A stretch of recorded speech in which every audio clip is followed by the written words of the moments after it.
बिस्मिल्लाहिर्रहमानिर्रहीम। अस्सलाम वालेकुम। कैसे हैं आप? आज हम बात करने जा रहे हैं डिफ्यूजन के हवाले से। अब डिफ्यूजन क्या होती है, ये बात समझना ज़रूरी है। देखें, डिफ्यूजन का मतलब अगर हम लघु मानों में रहें तो मतलब होता है तहलील हो जाना, जज़्ब हो जाना। ठीक है? अब यहाँ पर आपको हम देखें तो आपकी बुक ये कह रही है कि भाई movement of substance from a region of high concentration to low concentration. यानी कि मिसाल तौर पे एक जगह पर किसी भी सब्सटेंस की बहुत ज़्यादा ज़्यादती है, तो अगर हम उसको चलाने की कोशिश करेंगे तो वो ज़्यादा से जहाँ ज़्यादा है वहाँ से चल पड़ेगी उस तरफ जहाँ पे उसकी कमी है। ये समझ लीजिए, ये कहना चाह रही है आपकी book.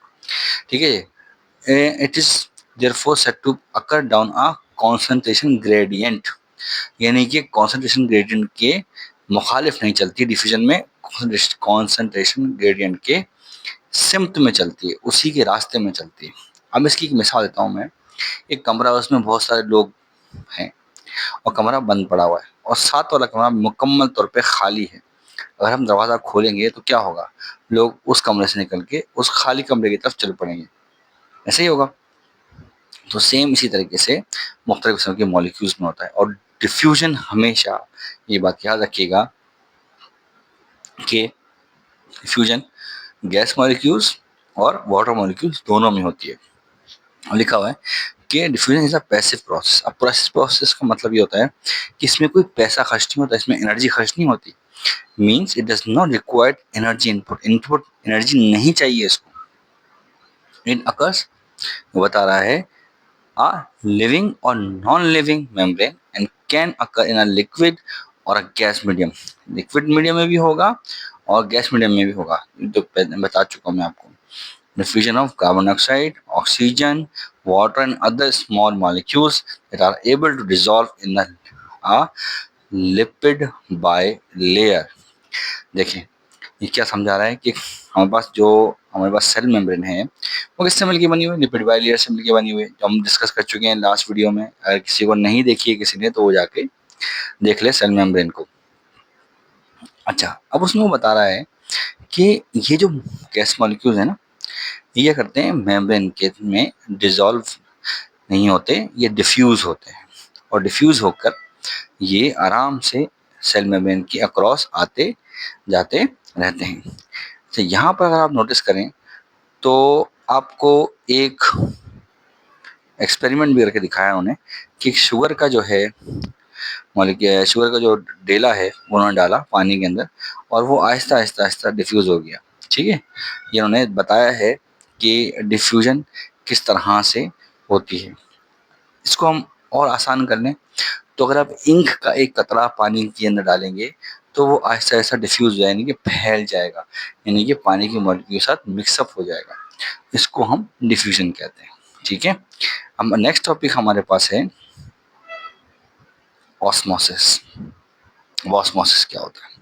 The movement of water always occurs down a concentration gradient. एक बात जो मुझे आपको बतानी है कि ऑस्मोसिस हमेशा लिक्विड या वाटर मॉलिक्यूल्स में ही होता है। ये ऑस्मोसिस कभी भी गैस मॉलिक्यूल्स में नहीं होता। ठीक है जी? डिफ्यूजन गैस मॉलिक्यूल्स में भी होता है और वाटर मॉलिक्यूल्स में या लिक्विड मॉलिक्यूल्स में होता है, लेकिन ऑस्मोसिस हमेशा वाटर या लिक्विड मॉलिक्यूल्स में होगा। From a dilute solution to concentrated solution. ठीक है जी? डाइल्यूट मान जिसमें पानी बहुत ज़्यादा हो, और कॉन्सेंट्रेटेड सॉल्यूशन ऐसा सॉल्यूशन जिसमें पानी की मिकदार कम हो। ठीक है? Osmosis is also a passive process and does not require any input of energy। Osmosis में भी किसी किस्म की एनर्जी की जरूरत नहीं पड़ती। ठीक है ना? पैसिव है, आराम से हो जाता है। वो मैं आपको बताता हूँ कैसे। Cell membrane allows molecules of water to pass through. Cell membrane क्या करती है? वाटर की मॉलिक्यूल्स को आने आने देती है आराम से, क्योंकि मैंने बताया था, याद होगा आपको, सेल मेम्ब्रेन में हमारे पास चैनल मौजूद है और मैंने आपको बताया हमारे पास प्रोटीन मौजूद थी जिसके अंदर रास्ता था और उसके लिए डायरेक्टली उसके अंदर से पानी आ जा रहा था। But they do not allow molecules of most dissolve substance. इसमें मुख्तलिफ किस्म के जो डिजॉल्व सब्सटेंसेज हैं उनको वो आने आने नहीं देती, जैसे कि सॉल्ट हो गया, शुगर हो गया, टू पास थ्रू इट, अपने अंदर से बाहर निकलने नहीं देती। तो उन्होंने क्या किया, इसके बारे में एक्सपेरिमेंट भी किया हुआ है। ठीक है? टू लिखा हुआ है, देखो।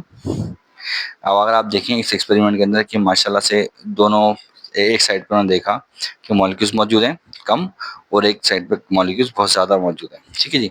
हम ये जानते हैं कि कॉन्सेंट्रेशन के हवाले से अगर हम देखें तो क्या होगा, पानी कहाँ चलेगा, हाई कॉन्सेंट्रेशन से लो कॉन्सेंट्रेशन की तरफ चलेगा। तो क्या होगा कि आपने देखिए जो आपका लेफ्ट साइड है वहाँ से पानी कहाँ जाएगा, राइट साइड की तरफ। क्यों? क्योंकि वहाँ पे सैल्यूट ज़्यादा था और सॉल्वेंट कम था। अब सैल्यूट क्या होता है? सैल्यूट माना शुगर, सॉल्ट वगैरह, और सॉल्वेंट वो जिसमें उसको घोला जाए, जिसमें उसको घोला जाए। जैसे कि हम नमक पानी में डाल देते हैं तो नमक क्या हुआ, सैल्यूट हो गया, और जो पानी है वो सॉल्वेंट हो गया। तो अब हमने देखा कि यहाँ सॉल्वेंट की तादाद जो कम थी और सैल्यूट ज़्यादा था, सैल्यूट ज़्यादा था।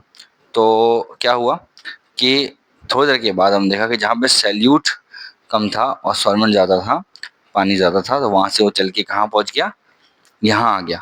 किसको करने, मेंटेन करने के लिए। किसको? तो अब बात करते हैं फ्रॉम हाई कॉन्सेंट्रेशन, यानी कि जहाँ पानी हाई कॉन्सेंट्रेशन में था वहाँ से कहाँ चल पड़ा, लो कॉन्सेंट्रेशन की तरफ, जहाँ पे सैल्यूट जो था वो ज़्यादा था और सॉल्वेंट कम था। ठीक है।